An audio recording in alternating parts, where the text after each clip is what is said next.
Assalamualaikum warahmatullahi wabarakatuh. Selamat siang semuanya. Pada kesempatan kali ini akan saya sampaikan materi mengenai pencatatan transaksi pada perusahaan dagang dengan jurnal khusus dalam metode atau sistem pencatatan secara perpetual. Pada pertemuan sebelumnya kita sudah mempelajari tentang pencatatan transaksi ke dalam jurnal khusus dengan sistem periodik. Ya, masih pada contoh yang sama, transaksi berikut akan kita catat ke dalam jurnal khusus dengan sistem perpetual. Yang pertama adalah pencatatan transaksi ke dalam jurnal pembelian. Tanggal 5 dibeli barang dagangan dari UD Jaya seharga 1.200.000 dengan nomor faktur J01 syarat N/30. Pencatatan ke dalam jurnalnya adalah sebagai berikut. Tanggal 5 keterangan UD Jaya nomor faktur J01 dicatat pada kolom debit dengan nama akun persediaan barang dagangan. Inilah yang membedakan antara sistem pencatatan periodik yang sebelumnya dicatat pada akun pembelian. Nah, sekarang karena menggunakan sistem perpetual maka dicatat pada akun persediaan barang dagangan. Kreditnya utang dagang. Kemudian yang kedua, tanggal 8 dibeli perlengkapan toko dari UD Rama seharga 600 dengan nomor faktur R01. Kita catat ke dalam jurnal, ya, tanggal 8 keterangan UD Rama, masukkan ke kolom perlengkapan toko karena ini sudah disediakan sendiri dalam lembar kerja. Dan kreditnya utang dagang. Berikutnya tanggal 12 dibeli barang dagangan dari UD Timur nomor faktur sekian seharga 2 juta, maka dicatat pada jurnal pembelian kolom debit persediaan kreditnya utang dagang. Dan terakhir tanggal 15 dibeli dari toko Melati sebuah mesin ketik. Ingat, mesin ketik ini oleh karena masa manfaatnya itu lebih dari 1 tahun, maka akan dicatat pada akun peralatan kantor. Dan peralatan kantornya 200.000. Kita catat dalam jurnal pembelian, masuk ke kolom lain-lain, yaitu peralatan kantor 400 dan peralatan kantor 200.000. Kreditnya utang dagang bisa dicatat jadi satu 600.000 atau sendiri-sendiri 400.000 dan 200.000.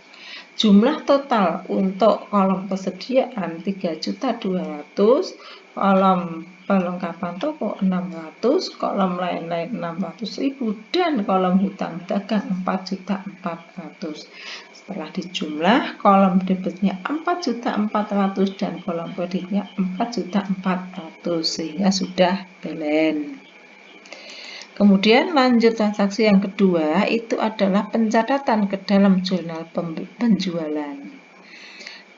Pada saat terjadi penjualan baik secara tunai maupun kredit, apabila perusahaan itu menggunakan sistem perpetual, maka diikuti dengan pencatatan harga pokok penjualannya.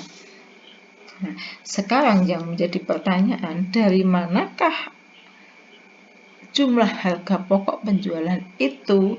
Yaitu dari kartu persediaan. Yang ini nanti akan kalian pelajari pada kelas 11, ya.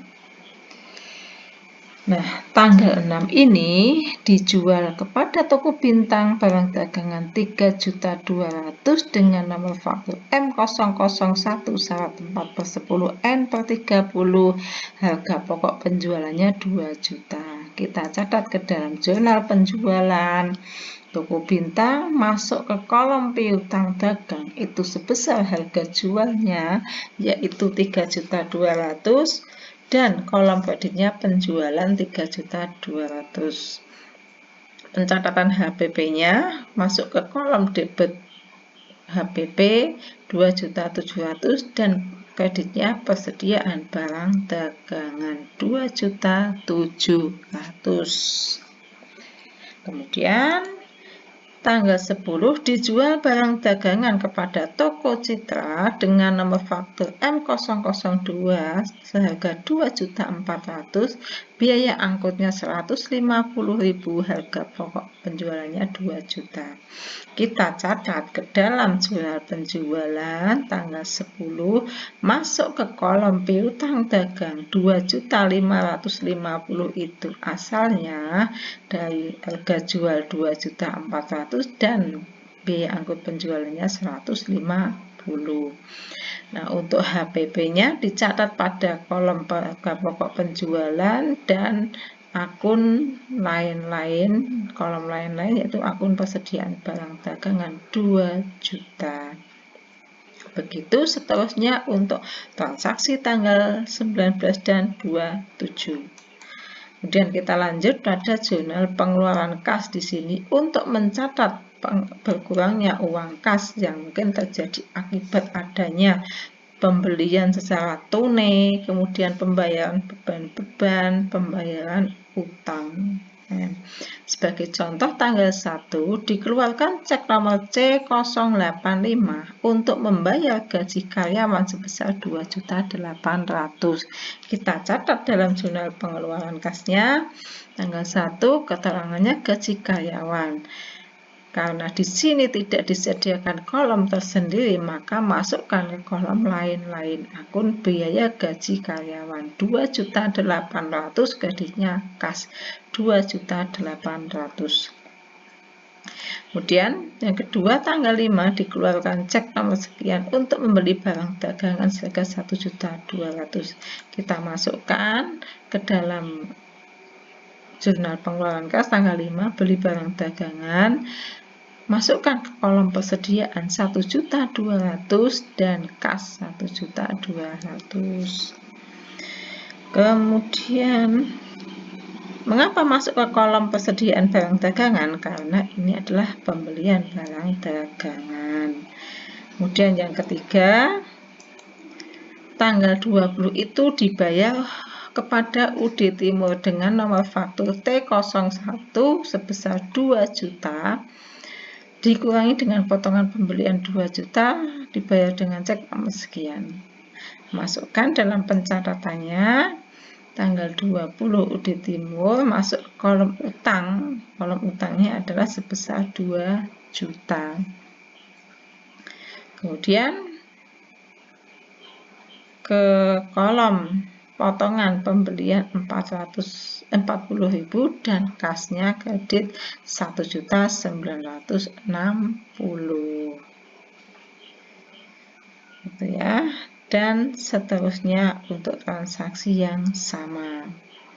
Kemudian kita lanjut, berikutnya yang keempat adalah transaksi penjualan.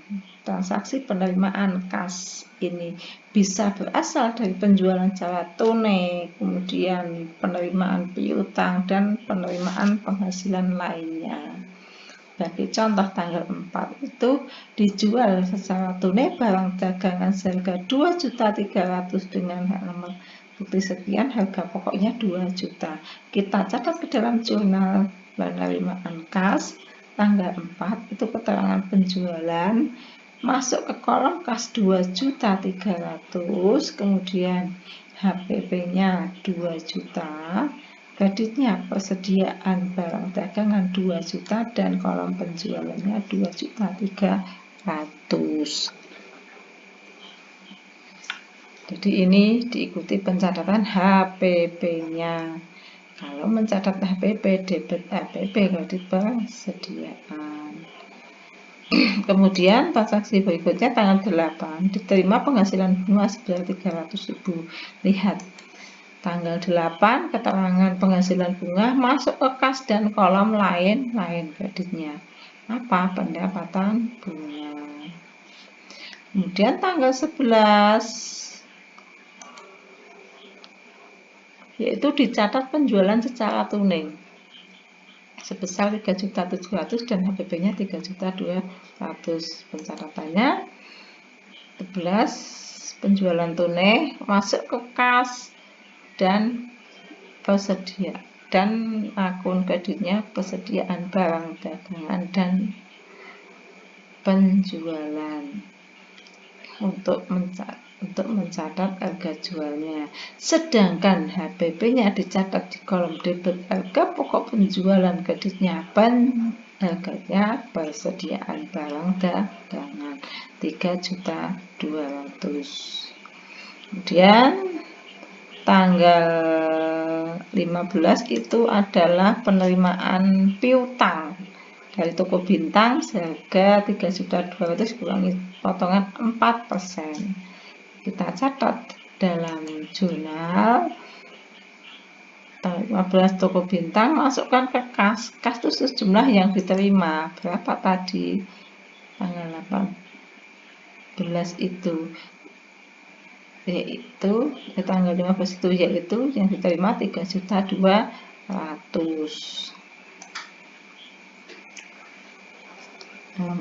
Piutangnya 3.200.000. Nah, itu dapat potongan. Potongannya adalah berapa persen? 4%. Ketemu potongannya 128.000. Oleh karena itu, jumlah yang diterima adalah 3.072.000. Itu asalnya dari 3.200.000 dikurangi 128.000 dan seterusnya sampai ke bawah sehingga jumlah total untuk kolom kas 23.916.000. Kemudian kolom harga pokok penjualan 8 juta, kolom potongan penjualan itu 184.000, kemudian kolom lain-lain jumlahnya 18.300.000 untuk kolom penjualan 9.200.000 dan piutang dagangnya 4.600.000. Sehingga kalau dijumlah antara debit dan kredit, untuk debitnya 32.100.000 dan kolom kreditnya 32.100.000 sehingga sudah balance. Nah, begitulah para siswa semuanya mengenai pencatatan transaksi ke dalam jurnal khusus apabila menggunakan sistem pencatatan secara perpetual. Untuk menambah wawasan kalian bisa belajar dari buku LAS atau dari internet. Oke, sekian dulu penjelasan dari saya. Apabila ada kekurangan saya mohon maaf. Tetap semangat dan jaga kesehatan serta terapkan protokol kesehatan, pakai masker, selalu rajin cuci tangan dan jaga jarak. Salam sehat semuanya. Wassalamualaikum warahmatullahi wabarakatuh.